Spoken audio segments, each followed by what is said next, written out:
Le soleil couchant baignait les tours majestueuses du château de Chambord d'une lueur dorée, projetant des ombres allongées sur les jardins à la française soigneusement entretenus. L'air était chargé du parfum enivrant des roses et du chèvrefeuille, tandis qu'une brise légère faisait bruisser les feuilles des arbres centenaires. Au loin, le chant mélodieux d'un rossignol s'élevait, comme pour saluer la fin d'une journée d'été. C'est dans ce tableau idyllique qu'Élodie Mercier, une jeune historienne de l'art de 28 ans, se tenait, son carnet de croquis serré contre sa poitrine. Ses yeux vifs, d'un vert émeraude, parcouraient avidement les détails complexes de l'architecture Renaissance, cherchant à percer les secrets cachés dans chaque pierre, chaque sculpture, chaque fenêtre à meneaux. Élodie avait toujours été fascinée par l'histoire, et plus particulièrement par les mystères qui entouraient les grands châteaux de la Loire. Mais Chambord était différent. Il y avait quelque chose dans l'air ici, une présence presque palpable qui semblait murmurer des secrets oubliés depuis longtemps. Alors qu'elle esquissait rapidement les contours d'une gargouille particulièrement grotesque, une voix grave la fit sursauter, brisant le silence quasi religieux qui régnait autour du château. Magnifique, n'est-ce pas? Élodie se retourna vivement, son crayon lui échappant des mains et roulant sur les pavés anciens. Devant elle se tenait un homme d'âge mûr, vêtu d'un costume élégant qui semblait légèrement anachronique dans ce décor. Ses yeux gris, perçants et intelligents, la regardaient avec un mélange de curiosité et d'amusement. Oui, c'est époustouflant, balbutia Élodie, intriguée par cet inconnu qui semblait surgir de nulle part.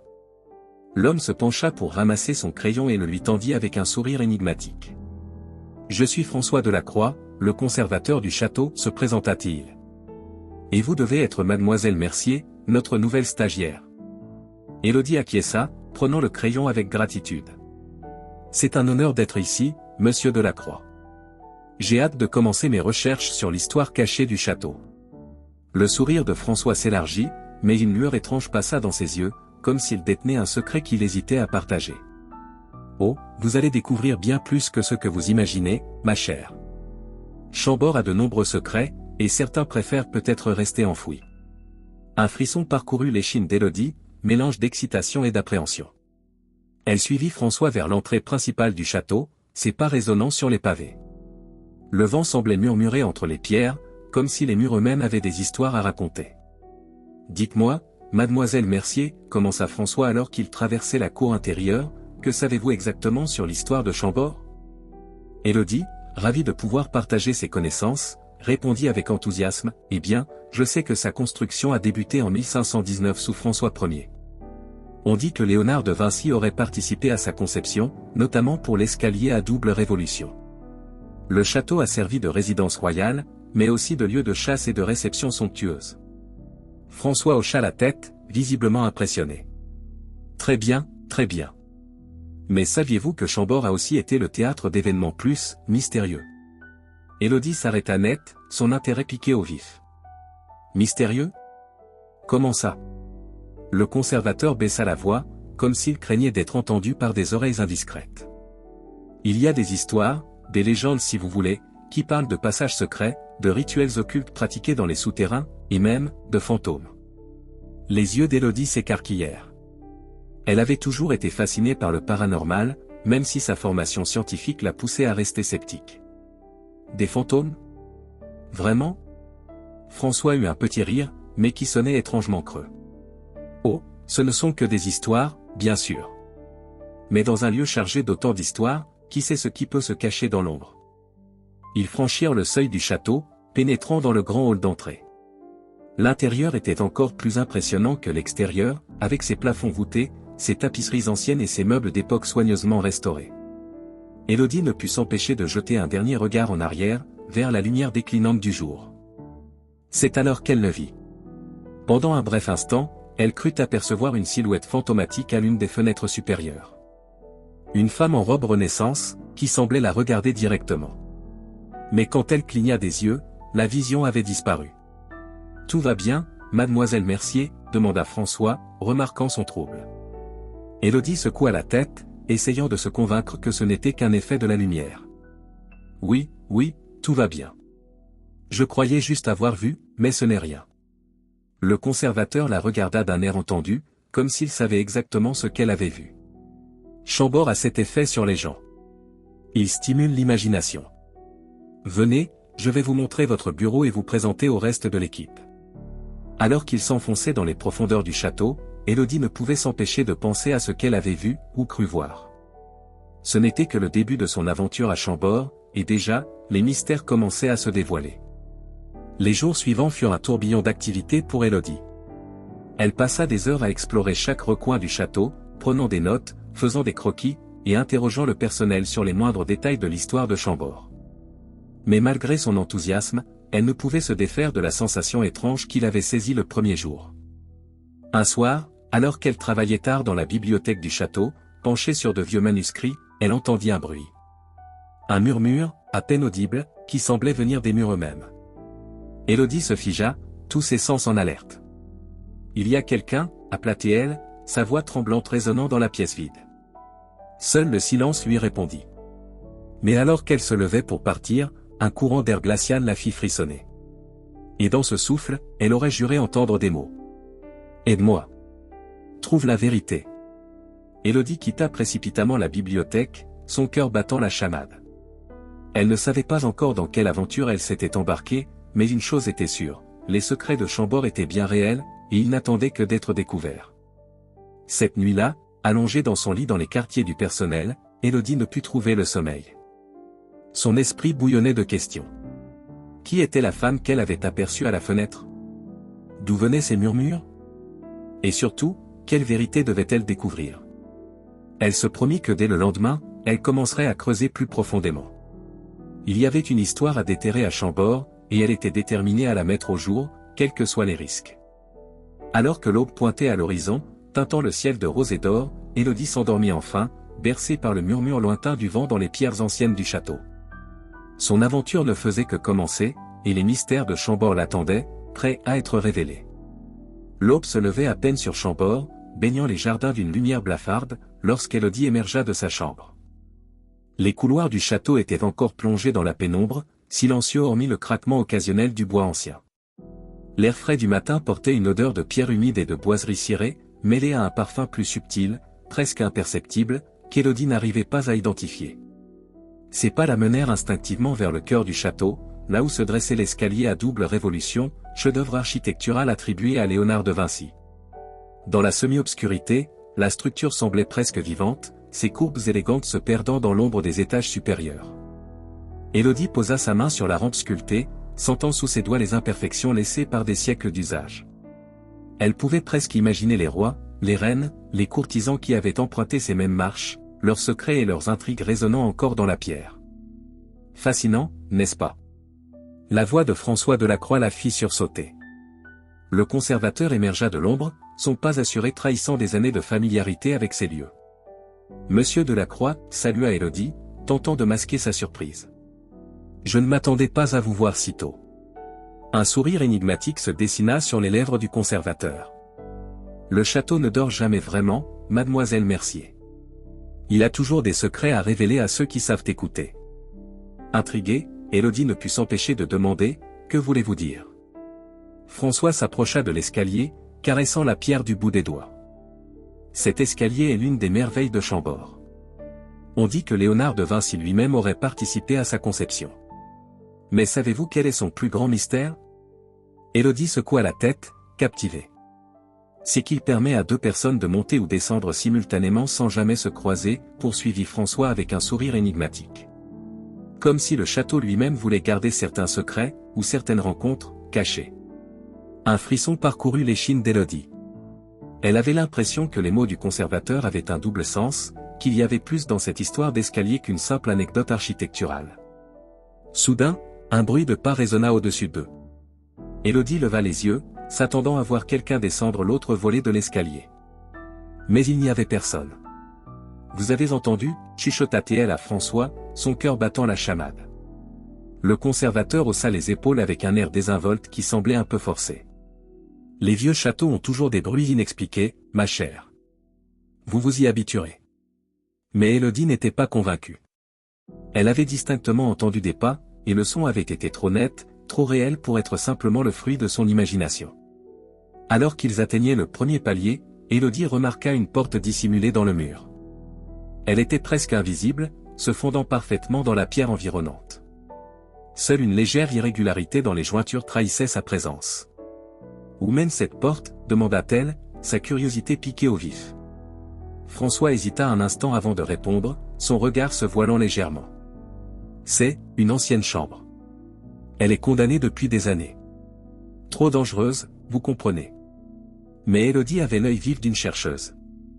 Elle remarqua que la serrure semblait avoir été utilisée récemment, et qu'une fine couche de poussière était perturbée devant la porte. Vraiment, demanda-t-elle, sceptique. Elle a l'air d'avoir été ouverte il n'y a pas si longtemps. Le visage de François se ferma soudainement, une ombre passant dans ses yeux. Certaines portes, mademoiselle Mercier, devraient rester fermées. Pour votre propre bien. Un silence pesant s'installa entre eux alors qu'ils continuaient leur ascension. Élodie ne pouvait s'empêcher de penser que le conservateur lui cachait quelque chose. Et elle était bien décidée à découvrir quoi. Au moment où ils atteignaient le 2e étage, un courant d'air glacial les enveloppa, faisant vaciller les flammes des chandelles accrochées au mur. Et dans l'ombre, Élodie aurait juré voir une silhouette se faufiler derrière une tapisserie. Monsieur Delacroix, commença-t-elle, sa voix tremblante malgré elle, y a-t-il des histoires sur cet escalier? Des légendes, peut-être? Le conservateur la regarda longuement, comme s'il pesait soigneusement sa réponse. Il y a toujours des histoires, mademoiselle Mercier. Dans un lieu comme Chambord, l'histoire et la légende s'entremêlent souvent. Mais je vous conseille de vous concentrer sur les faits avérés. C'est plus sûr. Élodie hocha la tête, mais intérieurement, sa détermination ne faisait que grandir. Elle était venue à Chambord pour découvrir ses secrets, et elle n'allait pas se laisser décourager par quelques avertissements cryptiques. La journée passa rapidement, Élodie plongeait dans ses recherches à la bibliothèque. Elle parcourait d'anciens registres, des plans du château, cherchant la moindre information sur la mystérieuse porte cachée et sur l'histoire de l'escalier à double révolution. Alors que le soleil commençait à décliner, projetant des ombres allongées à travers les fenêtres de la bibliothèque, Élodie tomba sur un vieux journal, daté du XVIe siècle. Les pages jaunies étaient couvertes d'une écriture serrée, presque illisible. Mais un passage attira son attention. Ce jour, j'ai vu Dame Isabelle descendre l'escalier, alors même que le roi montait par l'autre côté. Leurs regards se sont croisés un instant, un secret partagé dans le silence. J'ai compris alors que l'escalier n'était pas seulement une merveille d'architecture, mais aussi un gardien de mystère. Élodie sentit son cœur s'accélérer. Isabelle. N'était-ce pas le nom de la femme qu'elle avait cru voir à la fenêtre le jour de son arrivée? Et qui était cette Dame Isabelle mentionnée dans le journal? Perdue dans ses pensées, elle ne remarqua pas immédiatement la présence à ses côtés. Ce n'est que lorsqu'une main se posa sur son épaule qu'elle sursauta, laissant échapper un petit cri. « Pardonnez-moi, je ne voulais pas vous effrayer, » dit une voix douce. Élodie se retourna pour voir un jeune homme aux cheveux ébouriffés et aux lunettes rondes, un charme de bibliothécaire qui ne lui échappa pas. « Je suis Lucas, l'archiviste, » se présenta-t-il avec un sourire timide. « J'ai remarqué que vous sembliez absorbé par ce vieux journal. Puis-je vous aider dans vos recherches ?» Élodie hésita un instant, se demandant si elle pouvait faire confiance à ce nouvel arrivant. Mais il y avait quelque chose dans le regard sincère de Lucas qui l'encouragea à parler. « Je cherche des informations sur une certaine Dame Isabelle, » commença-t-elle prudemment. « Et aussi sur l'histoire de l'escalier à double révolution. Vous en savez quelque chose ?» Le visage de Lucas s'illumina. « Isabelle de Valois. C'est une histoire fascinante, mais tragique. Venez, j'ai quelque chose à vous montrer. » Il la guida vers une section reculée de la bibliothèque, sortant un vieux manuscrit d'une étagère. C'est le journal d'un serviteur de l'époque. Il mentionne Isabelle, des événements étranges qui se sont produits avant sa mort. Élodie parcourut avidement les pages jaunies, ses yeux s'écarquillant à mesure qu'elle lisait. Des rituels occultes? Des passages secrets? C'est incroyable. Soudain, un bruit sourd retentit derrière eux. Un livre venait de tomber d'une étagère, s'ouvrant sur une page spécifique. Lucas ramassa le livre, pâlissant en voyant son contenu. C'est un grimoire de magie noire. Il ne devrait pas être ici. Élodie regarda par-dessus son épaule, frissonnant en voyant les illustrations macabres. Qui aurait pu mettre ça ici? Leurs yeux se croisèrent, partageant un moment de compréhension mutuelle. Il se passait quelque chose d'étrange à Chambord, et il venait peut-être de mettre le doigt dessus. Nous devrions en parler à Monsieur Delacroix, suggéra Lucas, refermant précipitamment le grimoire. Mais au moment où il prononçait ces mots, les lumières de la bibliothèque vacillèrent. Une ombre sembla se détacher du mur, glissant entre les étagères. « Qu'est-ce que c'était » chuchota Élodie, agrippant instinctivement le bras de Lucas. « Je ne sais pas, » répondit-il, sa voix trahissant sa nervosité. « Mais je pense que nous ne sommes pas seuls ici. » Alors qu'il se dirigeait rapidement vers la sortie, Élodie ne put s'empêcher de jeter un dernier regard en arrière. Dans la pénombre, elle crut voir deux yeux lumineux les observer, des yeux d'un bleu perçant, étrangement familiers. Le mystère s'épaississait, et Élodie sentait qu'elle n'était qu'au début de quelque chose de bien plus grand et plus dangereux qu'elle ne l'avait imaginé. Mais une chose était sûre, elle ne reculerait pas. Les secrets de Chambord l'appelaient, et elle était déterminée à les découvrir, quoi qu'il en coûte. La nuit était tombée sur Chambord, enveloppant le château d'un voile de mystère. Les couloirs, habituellement animés par le va-et-vient des visiteurs, étaient désormais plongés dans un silence quasi religieux, seulement troublé par le craquement occasionnel du bois ancien et le murmure lointain du vent. Élodie, incapable de trouver le sommeil après les événements de la bibliothèque, avait décidé de poursuivre ses recherches. Munie d'une lampe torche et de son carnet de notes, elle s'aventura dans les parties du château fermées au public. Ses pas résonnaient doucement sur le sol de pierre, chaque écho semblant réveiller les fantômes du passé. Elle arriva bientôt devant une galerie somptueuse, ses murs ornés de tableaux anciens. La lumière tamisée de sa lampe dansait sur les visages peints, leur donnant une apparence presque vivante. Élodie parcourait lentement la galerie, s'arrêtant devant chaque portrait pour l'étudier, notant frénétiquement ses observations. Soudain, son attention fut attirée par un tableau particulier. Il représentait une jeune femme en robe Renaissance, ses cheveux dorés encadrant un visage d'une beauté saisissante. Mais ce qui frappa le plus Élodie, c'étaient ses yeux. D'un bleu perçant, il semblait la suivre à travers la pièce, empreint d'une tristesse et d'une intensité troublante. « Isabelle de Valois » murmura Élodie, lisant la plaque sous le portrait. 1545 à 1568. Elle s'approcha pour examiner les détails de la peinture, fascinée par la finesse du trait et la vivacité des couleurs qui avaient résisté au passage du temps. C'est alors qu'un chuchotement à peine audible la fit sursauter. « Aide-moi !» Élodie se retourna brusquement, scrutant la galerie vide. « Il y a quelqu'un » appela-t-elle, sa voix tremblante résonnant dans l'espace désert. Seul le silence lui répondit. Le cœur battant, elle se reconcentra sur le portrait. Mais au moment où ses yeux se posèrent à nouveau sur le visage d'Isabelle, elle eut l'impression que l'expression de la jeune femme avait changé. Un air de tristesse et de supplication semblait maintenant habiter ses traits. « C'est impossible » murmura Élodie, frottant ses yeux fatigués. Elle devait être victime d'une illusion d'optique, ou peut-être que la fatigue lui jouait des tours. « Mademoiselle Mercier ?» La voix de François Delacroix la fit sursauter violemment.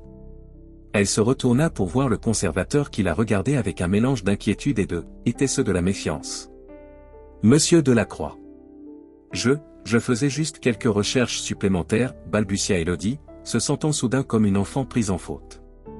François s'approcha, son regard passant d'Élodie au tableau. « Ah, Isabelle de Valois. Une histoire tragique.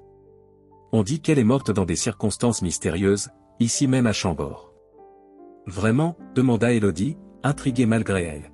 « Que s'est-il passé ?» François hocha la tête solennellement. « Personne ne le sait vraiment. Certains prétendent qu'elle a été victime d'un complot de la cour, d'autres parlent de magie noire et de rituels occultes. Ce qui est sûr, c'est que son corps n'a jamais été retrouvé. » Un frisson parcourut l'échine d'Élodie. « Et, y a-t-il des légendes à son sujet ?» Le conservateur la regarda longuement avant de répondre, comme s'il pesait soigneusement ses mots. « Il y a toujours des légendes dans un endroit comme Chambord, mademoiselle Mercier. Certains disent que l'esprit d'Isabelle hante encore ces murs, cherchant justice pour un crime jamais élucidé. Mais ce ne sont que des histoires, bien sûr. » Élodie jeta un dernier regard au portrait, et pendant un instant, elle aurait juré voir une larme couler sur la joue peinte d'Isabelle. Elle secoua la tête, chassant cette image de son esprit. « Venez, » dit François, posant une main sur son épaule. « Il se fait tard. Je vais vous raccompagner à vos quartiers. » Alors qu'il quittait la galerie, Élodie ne put s'empêcher de regarder en arrière. Le portrait d'Isabelle semblait la suivre du regard, comme s'il voulait lui dire quelque chose. Et dans le murmure du vent qui s'engouffrait dans le couloir, elle crut entendre à nouveau. « Aide-moi !» Les jours suivants furent un tourbillon de recherches frénétiques pour Élodie.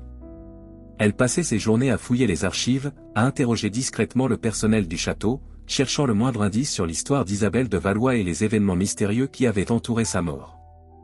Un après-midi, alors qu'elle travaillait dans la bibliothèque, Lucas, l'archiviste, vint la rejoindre. Il semblait nerveux, jetant des regards furtifs autour de lui comme s'il craignait d'être surpris. « J'ai trouvé quelque chose, chuchota-t-il, sortant un vieux parchemin de sa sacoche. C'est une lettre d'Isabelle, écrite peu avant sa disparition. Elle parle d'un secret, d'un danger imminent. Et regardez ça. » Il pointa du doigt un symbole étrange dessiné au bas de la lettre. Élodie sentit son cœur s'accélérer en le reconnaissant, c'était le même symbole qu'elle avait vu dans le grimoire de magie noire. « Qu'est-ce que ça signifie ?» demanda-t-elle, sa voix à peine plus qu'un murmure. Lucas secoua la tête. « Je ne sais pas. Mais je pense que nous devrions en parler à Monsieur Delacroix. Peut-être qu'il... » Il fut interrompu par un bruit sourd venant de l'autre côté de la bibliothèque. Ils se levèrent d'un bond, scrutant les ombres entre les étagères. Pendant un instant, Élodie crut voir une silhouette se faufiler derrière une rangée de livres. « Il y a quelqu'un » appela Lucas, sa voix trahissant sa nervosité. Pas de réponse. Mais alors qu'ils s'apprêtaient à reprendre leur conversation, un livre tomba d'une étagère proche, s'ouvrant sur le sol. Élodie s'approcha prudemment pour le ramasser, et son sang se glaça dans ses veines. C'était un livre sur les rituels occultes de la Renaissance, ouvert sur une page décrivant un rituel pour communiquer avec les morts. Et dans la marge, griffonnée d'une écriture ancienne, une note, le secret d'Isabelle repose dans l'escalier. Minuit, quand les deux lunes s'alignent. Élodie et Lucas échangèrent un regard stupéfait. Ils venaient peut-être de mettre le doigt sur le cœur du mystère qui entourait Chambord depuis des siècles. Nous devons en savoir plus, murmura Élodie, une lueur de détermination dans les yeux. Ce soir, à minuit, nous irons à l'escalier. Lucas hésita. C'est dangereux, Élodie. Nous ne savons pas à quoi nous avons affaire. Mais Élodie était résolue. C'est peut-être notre seule chance de découvrir la vérité. De comprendre ce qui est arrivé à Isabelle. De résoudre le mystère de Chambord. Alors qu'ils quittaient la bibliothèque, un courant d'air froid les enveloppa, faisant vaciller les flammes des bougies. Et dans l'ombre, deux yeux bleus semblaient les observer, emplis d'une tristesse séculaire et d'un espoir nouveau. Le mystère de Chambord s'approfondissait, et Élodie sentait qu'elle était sur le point de plonger dans quelque chose de bien plus grand et plus dangereux qu'elle ne l'avait imaginé. Mais elle ne pouvait plus reculer maintenant. Les secrets du château l'appelaient, et elle était déterminée à les découvrir, quoi qu'il en coûte. La nuit promettait d'être longue, et pleine de révélations. Le crépuscule s'étendait sur Chambord, teintant le ciel de pourpre et d'or. Les derniers visiteurs quittaient le château, laissant derrière eux un silence pesant, chargé de secrets séculaires. Dans la bibliothèque, Élodie et Lucas s'activaient frénétiquement, profitant des dernières heures avant leur expédition nocturne pour rassembler autant d'informations que possible. Des rayonnages imposants s'élevaient jusqu'au plafond voûté, chargés de livres anciens et de manuscrits jaunis par le temps. L'odeur de cuir vieilli et de papier se mêlait à celle de la poussière, créant une atmosphère chargée de mystère. Les ombres s'allongeaient, dansant sur les murs à la lueur vacillante des lampes de bureau. Élodie passa ses doigts sur les reliures en cuir, déchiffrant les titres en latin et en vieux français. Son cœur battait la chamade à chaque nouvelle découverte, chaque indice potentiel sur le mystère d'Isabelle de Valois et les secrets enfouis de Chambord. « Regarde ça, murmura-t-elle à Lucas, lui montrant un vieux grimoire. C'est un traité d'alchimie du XVIe siècle. Il parle d'une formule pour transcender la mort. » Lucas ajusta ses lunettes, scrutant les pages jaunies. « C'est fascinant, mais effrayant à la fois. Tu penses que ça pourrait avoir un lien avec Isabelle ?» Élodie hocha lentement la tête. « Peut-être.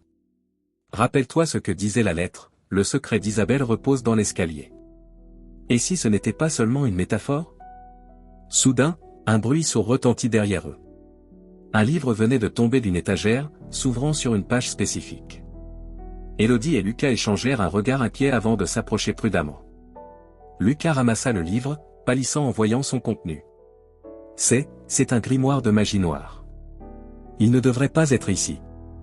Élodie regarda par-dessus son épaule, frissonnant en voyant les illustrations macabres. Qui aurait pu mettre ça ici? Leurs yeux se croisèrent, partageant un moment de compréhension mutuelle. Il se passait quelque chose d'étrange à Chambord, quelque chose qui dépassait leur entendement. Nous devrions peut-être en parler à Monsieur Delacroix, suggéra Lucas, refermant précipitamment le grimoire. Mais au moment où il prononçait ces mots, les lumières de la bibliothèque vacillèrent. Une ombre sembla se détacher du mur, glissant entre les étagères avec une grâce surnaturelle. Qu'est-ce que c'était, chuchota Élodie, agrippant instinctivement le bras de Lucas. Je ne sais pas, répondit-il, sa voix trahissant sa nervosité. Mais je pense que nous ne sommes pas seuls ici. Ils scrutèrent l'obscurité, leur cœur battant à l'unisson. Le silence était assourdissant, brisé seulement par le craquement occasionnel du bois ancien et le bruissement des pages tournées par un courant d'air inexpliqué. Soudain, une voix douce et mélodieuse s'éleva dans l'air, à peine plus qu'un murmure. Le temps presse. Le secret doit être révélé. Élodie sentit un frisson lui parcourir l'échine. Cette voix, elle l'avait déjà entendue. C'était la même qui l'avait appelée dans la galerie des portraits. Isabelle, appela-t-elle doucement, sa voix tremblante. Un silence. Puis, comme en réponse, un livre s'ouvrit brusquement sur une table proche. Élodie et Lucas s'en approchèrent avec précaution. C'était un recueil de poèmes du XVIe siècle, ouvert sur un sonnet intitulé « L'amour interdit ». Lucas lut à voix basse. Dans l'ombre de l'escalier, nos cœurs s'entrelacent. Deux âmes unies par un amour défendu. Mais le temps nous est compté, la mort nous menace. Un secret trop lourd, un destin suspendu. Élodie sentit son cœur s'accélérer. C'est un message, murmura-t-elle. Isabelle essaie de nous dire quelque chose. Lucas hocha la tête, son visage pâle dans la pénombre. Mais quoi? Et pourquoi nous? Avant qu'Élodie ne puisse répondre, un courant d'air glacial balaya la pièce, éteignant toutes les lumières. Dans l'obscurité totale, ils entendirent le bruissement de pages tournées frénétiquement, comme si une main invisible feuilletait tous les livres de la bibliothèque à la fois. Lucas, appela Élodie, paniqué. Je suis là, répondit-il, saisissant sa main dans le noir. Puis, aussi soudainement que cela avait commencé, tout s'arrêta. Les lumières se rallumèrent, révélant une bibliothèque en désordre, des livres éparpillés partout sur le sol. Élodie et Lucas se regardèrent, stupéfaits et effrayés. Que venait-il de se passer? Nous devons partir d'ici, chuchota Lucas, tirant doucement Élodie vers la sortie. Mais alors qu'ils atteignaient la porte, Élodie s'arrêta net. Sur une table près de l'entrée, un livre était ouvert. Un livre qu'elle était sûre de ne pas avoir vu auparavant. Elle s'en approcha, ignorant les protestations de Lucas. C'était un journal intime, daté de 1568. Et sur la page ouverte, écrit d'une écriture élégante, un passage attira son attention. Ce soir, tout sera révélé. L'amour triomphera de la mort elle-même. Dans l'escalier, quand les deux lunes s'aligneront, le voile entre les mondes s'ouvrira. Que Dieu me pardonne pour ce que je m'apprête à faire. Élodie sentit un frisson lui parcourir l'échine. Elle se tourna vers Lucas, les yeux écarquillés. Nous avons trouvé, murmura-t-elle. C'est ce soir. Dans l'escalier. Nous devons y aller. Lucas hésita, jetant un regard inquiet autour de lui. C'est dangereux, Élodie. Nous ne savons pas à quoi nous avons affaire. Mais Élodie était résolue. C'est peut-être notre seule chance de découvrir la vérité. De comprendre ce qui est arrivé à Isabelle. De résoudre le mystère de Chambord. Alors qu'ils quittaient la bibliothèque, un dernier courant d'air froid les enveloppa. Et dans le silence qui suivit, ils auraient juré entendre un murmure. Merci. Le cœur battant, Élodie et Lucas se dirigèrent vers leur chambre pour se préparer à la nuit qui s'annonçait. Ils ne savaient pas encore que leur vie allait changer à jamais, que les secrets de Chambord étaient sur le point d'être révélés, et que le destin d'Isabelle de Valois était inextricablement lié au leur. La nuit promettait d'être longue, pleine de dangers et de révélations. Mais une chose était sûre, les mystères de Chambord ne resteraient pas enfouis plus longtemps. La nuit était tombée sur Chambord, enveloppant le château d'un voile de mystère. Les couloirs résonnaient de craquements inexpliqués, et les ombres semblaient prendre vie dans la lueur vacillante des chandelles. L'air était chargé d'une tension palpable, comme si le château lui-même retenait son souffle, dans l'attente de ce qui allait se produire. Élodie ne pouvait trouver le sommeil. Les révélations de la bibliothèque tournaient en boucle dans son esprit, mêlées à des images fugaces d'Isabelle de Valois et de son destin tragique. Décidant qu'une promenade nocturne pourrait l'aider à clarifier ses pensées, elle quitta sa chambre, une bougie à la main. Les couloirs déserts avaient une toute autre allure dans l'obscurité. Chaque statue, chaque tapisserie semblait cacher un secret. Le bruissement de sa robe de chambre sur le sol de pierre résonnait comme un murmure fantomatique. Élodie avançait prudemment, tous ses sens en alerte. Alors qu'elle tournait à un angle, elle entendit une mélodie lointaine, comme si quelqu'un jouait du clavecin. Les notes douces et mélancoliques flottaient dans l'air, à la fois attirantes et inquiétantes. Intriguée, Élodie suivit le son. Il la mena jusqu'à une grande salle de bal, dont les portes étaient entr'ouvertes. Le cœur battant, elle poussa délicatement la porte. Ce qu'elle vit à l'intérieur la figea sur place. Des silhouettes translucides dansaient gracieusement au milieu de la pièce, leurs robes et leurs pourpoints d'une autre époque tourbillonnant dans une valse silencieuse.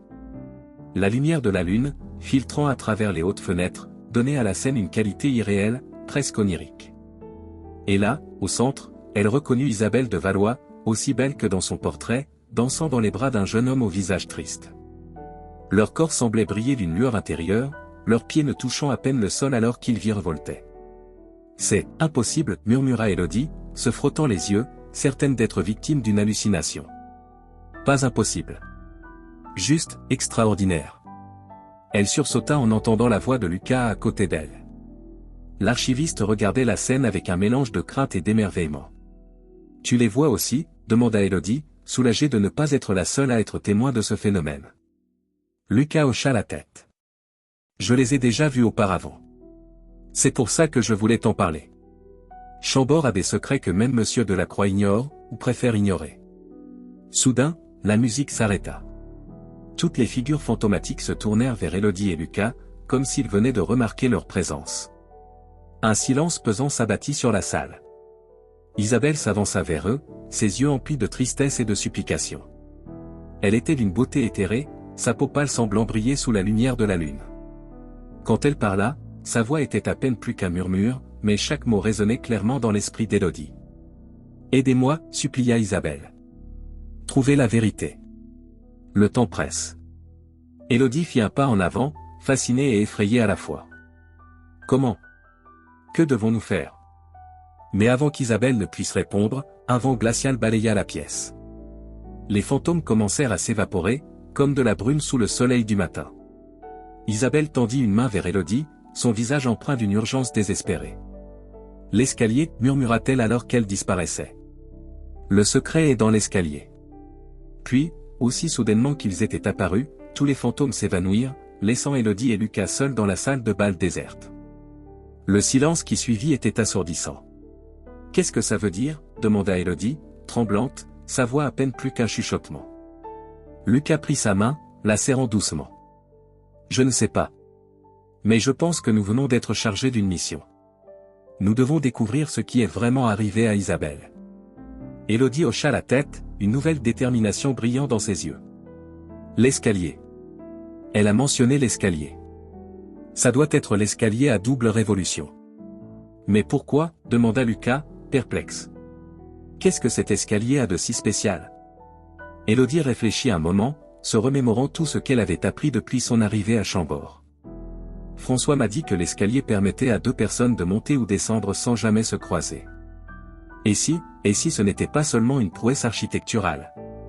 Et si c'était lié à quelque chose de plus, surnaturel ?» Lucas frissonna. « Tu penses que l'escalier pourrait être une sorte de portail? » Peut-être, murmura Élodie. Peut-être que c'est là que le secret d'Isabelle est caché. Peut-être que c'est là que nous trouverons les réponses. Alors qu'ils quittaient la salle de bal, un nouveau courant d'air froid les enveloppa. Et dans le silence qui suivit, ils auraient juré entendre la voix d'Isabelle une dernière fois. « Faites vite. Le temps nous est compté. » Élodie et Lucas échangèrent un regard. Ils ne savaient pas encore à quel point leur quête allait être dangereuse, ni quel secret sombre ils allaient déterrer. Mais une chose était sûre, les mystères de Chambord ne resteraient pas enfouis plus longtemps. « Demain soir » dit Élodie avec détermination. « Nous irons à l'escalier demain soir, quand tout le monde dormira. » Lucas acquiesça, son visage un mélange de peur et d'excitation. « D'accord. Mais nous devons être prudents. Qui sait ce qui nous attend là-bas ?» Alors qu'ils regagnaient leurs chambres respectives, l'atmosphère du château semblait avoir changé.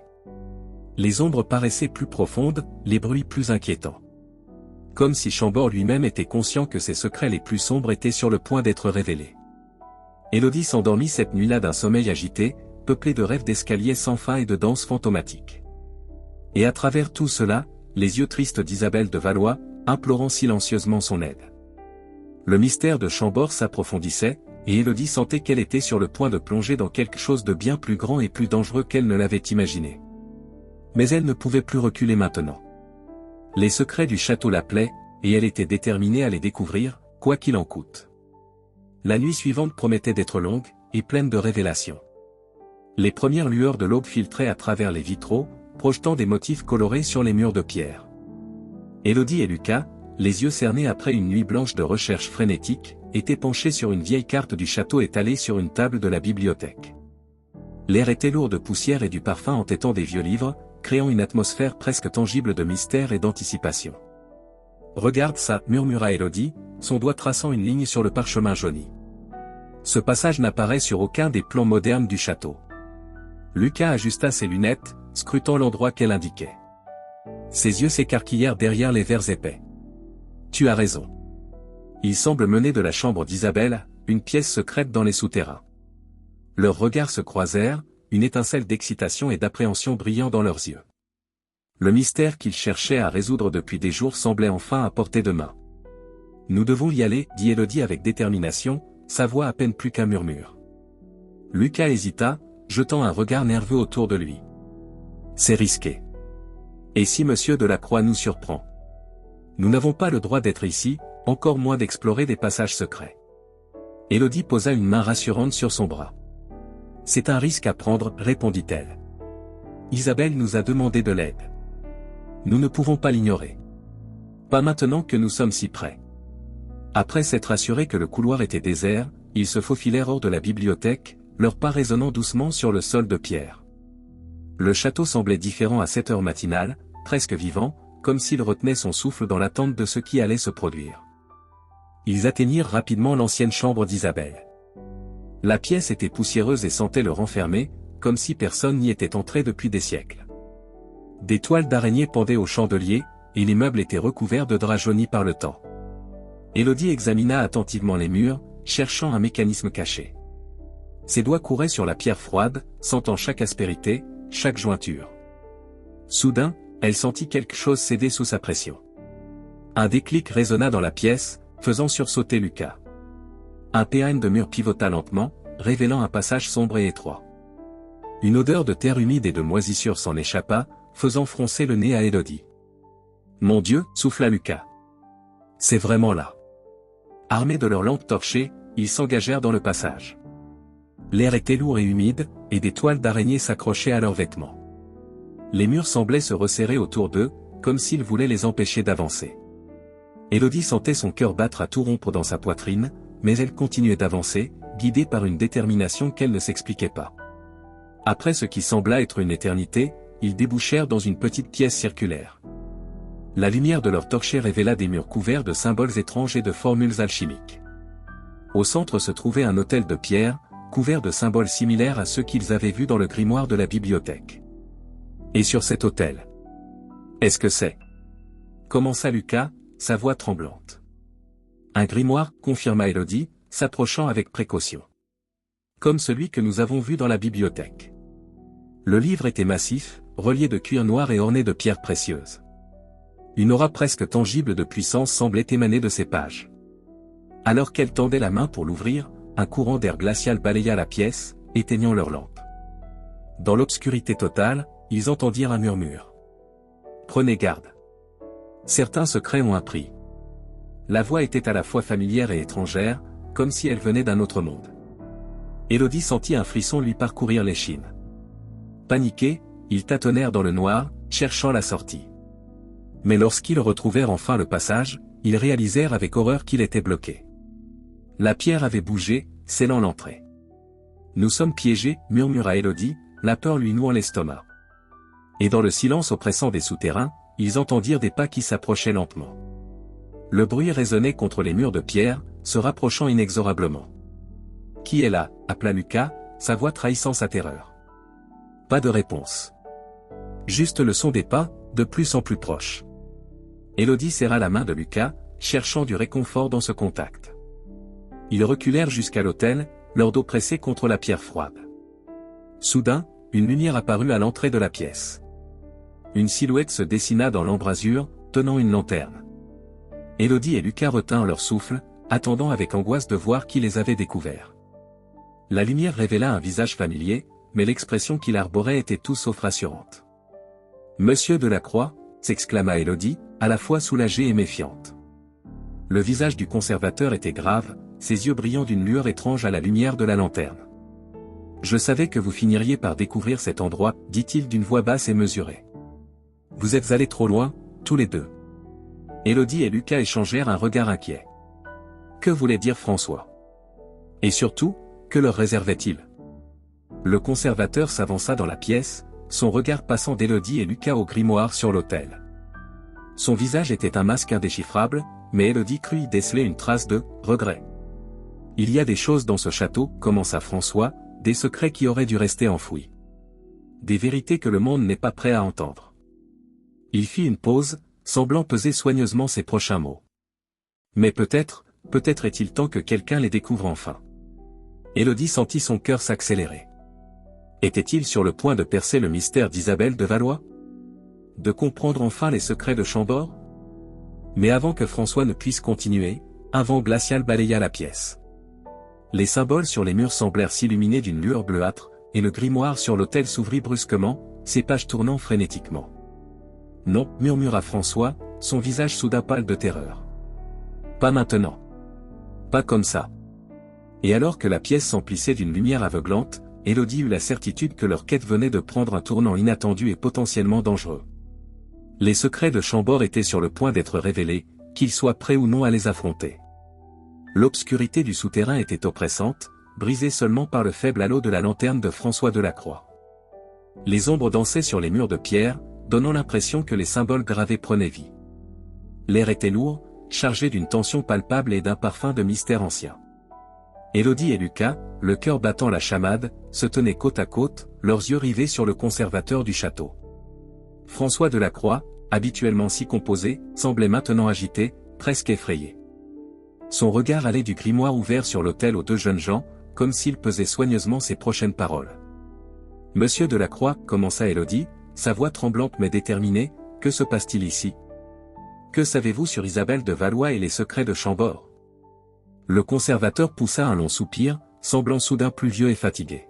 « Ce château » dit-il lentement, « ce n'est pas seulement un monument historique. C'est un lieu de pouvoir, un carrefour entre notre monde et autre chose. » Lucas et Élodie échangèrent un regard stupéfait. François s'approcha de l'autel, effleurant le grimoire du bout des doigts. Une lueur étrange semblait émaner du livre, pulsant doucement comme un cœur battant. « Pendant des siècles, poursuivit François, ma famille a été gardienne de ce secret. Nous avons protégé le monde des forces qui sommeillent ici. Des forces que certains ont cherché à exploiter, sans comprendre les conséquences. » Élodie sentit un frisson lui parcourir l'échine. Et Isabelle de Valois? Quel est son rôle dans tout ça? Le visage de François s'assombrit, ses yeux se voilant de tristesse. Isabelle. Elle a découvert le secret.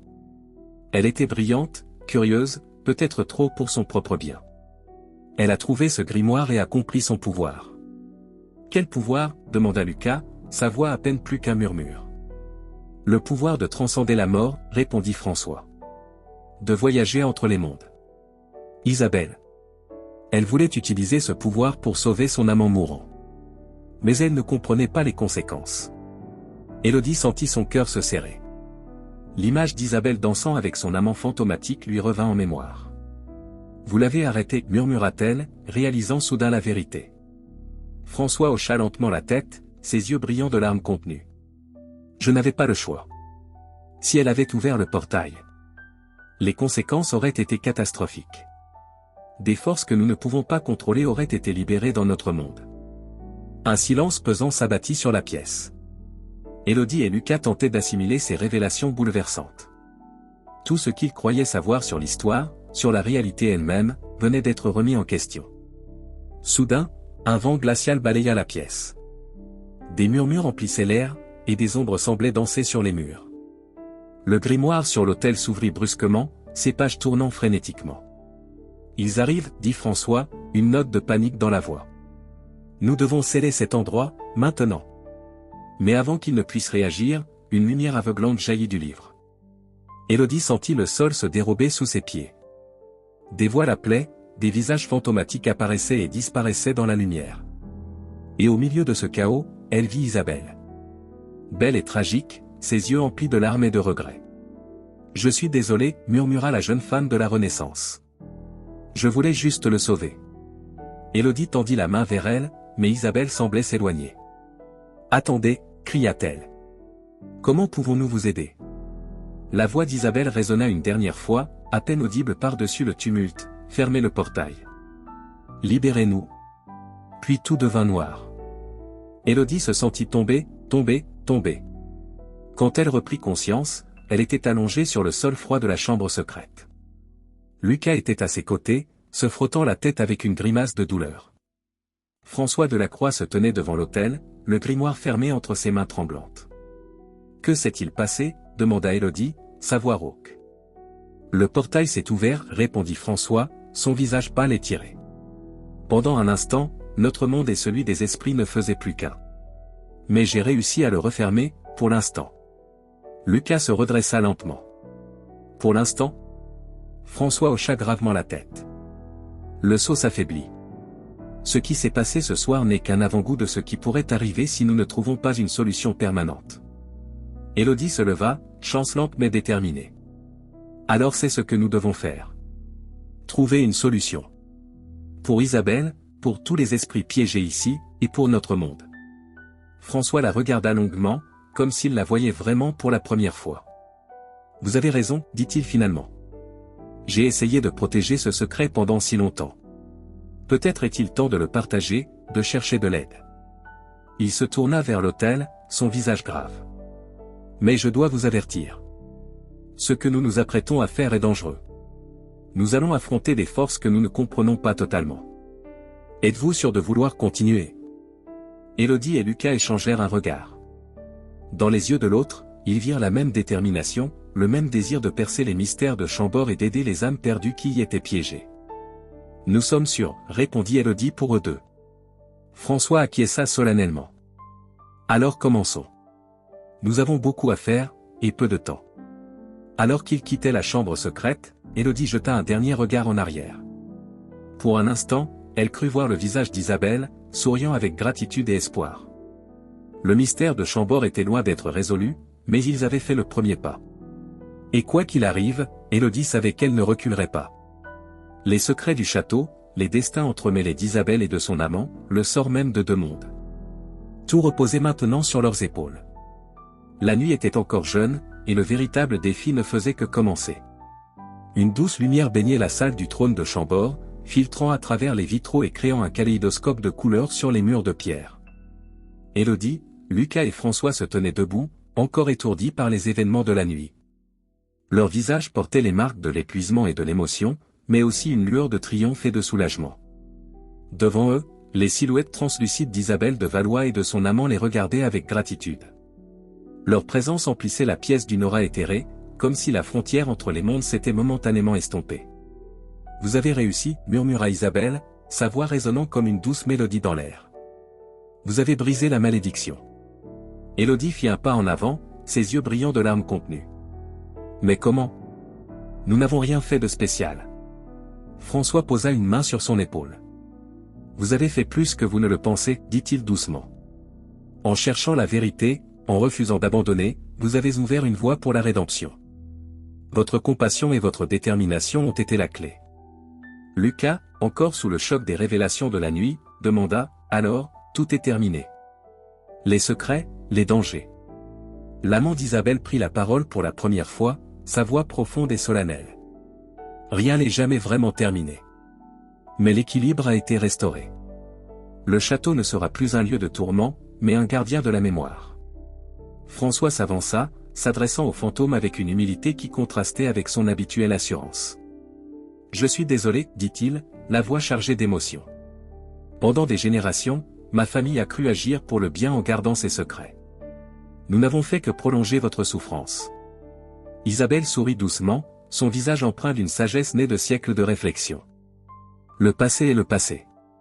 Ce qui compte, c'est ce que nous en faisons. Vous avez finalement compris que certains secrets ne doivent pas être gardés, mais partagés et compris. Alors que les premiers rayons du soleil filtraient à travers les vitraux, les silhouettes fantomatiques commencèrent à s'estomper. Mais avant de disparaître, Isabelle s'adressa une dernière fois à Élodie et Lucas.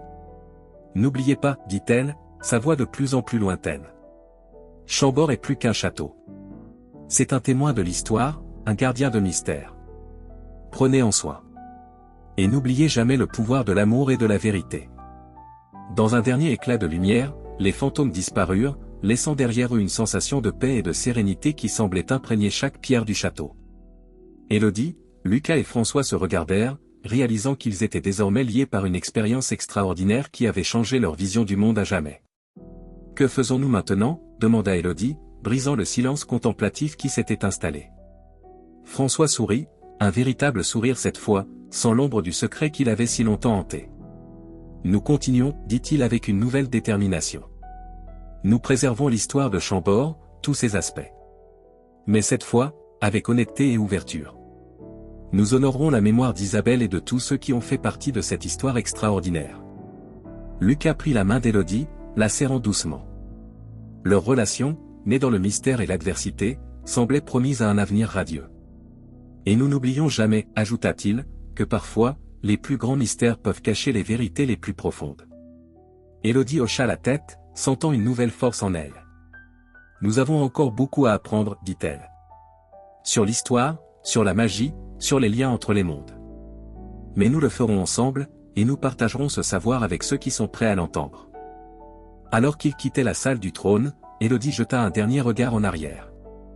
Pour un instant, elle crut voir le reflet d'Isabelle dans un miroir, lui adressant un sourire reconnaissant. Elle sourit en retour, sentant que d'une certaine façon, Isabelle et son amant veilleraient toujours sur Chambord. Le château de Chambord avait de nombreuses histoires à raconter, et maintenant, Élodie, Lucas et François étaient prêts à les écouter et à les partager avec le monde. Ils savaient que leur aventure ne faisait que commencer, que de nouveaux mystères les attendaient peut-être. Mais ils les affronteraient ensemble, forts de ce qu'ils avaient appris et des liens qu'ils avaient tissés. Dehors, le soleil brillait sur les tours et les jardins, promesse d'un nouveau chapitre dans l'histoire millénaire du château. Les mystères de Chambord ne seraient peut-être jamais totalement résolus, mais ils avaient trouvé une nouvelle harmonie entre le passé et le présent, entre le monde des vivants et celui des ombres. Et dans le murmure du vent qui caressait les pierres anciennes, on pouvait presque entendre l'écho lointain d'une promesse: nous serons toujours là, gardiens silencieux de Chambord, veillant sur ceux qui cherchent la vérité avec un cœur pur. Élodie, Lucas et François échangèrent un dernier regard complice avant de franchir les portes du château. Ils savaient que leur vie ne serait plus jamais la même, mais ils étaient prêts à embrasser ce nouveau destin. Car à Chambord, ils avaient appris que la magie existait vraiment, que l'amour pouvait transcender le temps, et que la quête de la vérité était le plus noble des voyages. Le soleil était maintenant haut dans le ciel, baignant le château d'une lumière dorée. Une nouvelle journée commençait à Chambord, porteuse de promesses et de mystères encore inexplorés. Et quelque part, dans les recoins secrets du château, les esprits d'Isabelle et de son amant dansaient une valse éternelle, enfin libres et en paix. Fin.